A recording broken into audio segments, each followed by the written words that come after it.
Na porção dessa semana, a gente começa a ler a história de Abraão, uma das personagens mais importantes de toda a Torá.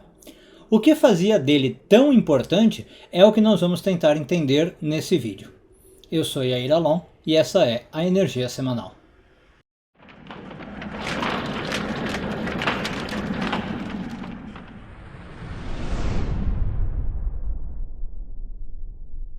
A porção de Lech Lechá começa com um chamado para que Abraão deixe a sua terra de origem, a casa do seu pai, a sua posição de status, de prosperidade e viaje para uma terra que lhe seria mostrada. Abraão é sinceramente uma figura fenomenal e um símbolo bastante importante para todos aqueles no caminho da espiritualidade. Basta ler a sua história para ver quão distinto Abraão era.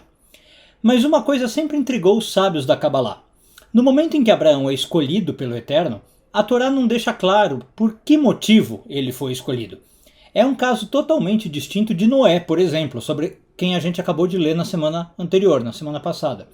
Sobre Noé, quando ele é escolhido, a Torá conta por que ele foi escolhido, porque Noé andava com Deus. Sobre Abraão, nada é mencionado. Depois, a história da Torá até chega a falar algumas qualidades de Abraão, mas no início do relato agora, a gente poderia achar que Abraão é uma pessoa comum, que por sorte, entre aspas, foi escolhida. O mundo em que Abraão vivia já era densamente povoado, já tinha muita gente. Então a pergunta aqui é o que Abraão tinha de diferente que o fez ser chamado e não outra pessoa qualquer? O Rabi Eudá, um sábio que viveu no século II, revela que a Torá, na verdade, está contando para nós sim qual foi o motivo, só que de forma velada. No texto, Abraão é chamado de Abraão o Hebreu, Ha-Ivri. E essa expressão significa literalmente aquele que está do outro lado. Então o Rabi Eudá explica que Abraão foi escolhido porque na sua época o mundo todo estava de um lado e ele, Abraão, sozinho, estava do outro. Ou seja, Abraão representa uma personalidade de certo modo revolucionária, que traz uma quebra de paradigma, um modo diferente de ver o mundo. Essa é a questão.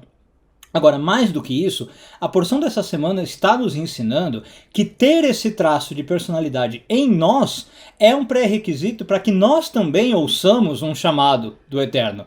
Esse convite divino para a gente sair da nossa casa, a nossa zona de conforto. Sempre que nós somos mais um em meio à multidão, nós também somos literalmente medíocres. Que, aliás, é uma palavra latina muito bacana, porque ela deriva de médio, aquilo que está na média, mediano, medíocre. Por outro lado, quando a gente ousa ser diferente, ficar do outro lado, em relação ao mundo, e sair do pensamento de manada, e isso em qualquer âmbito da vida, tá? No espiritual, no trabalho, nas relações sociais, amorosas, em relação aos nossos hobbies ou na filosofia de vida, quando a gente faz isso, imediatamente a gente recebe um chamado para sair da nossa terra, expandir os nossos horizontes, ampliar a nossa percepção de mundo. E com esse chamado, inicia-se uma nossa jornada pessoal rumo à Terra Prometida.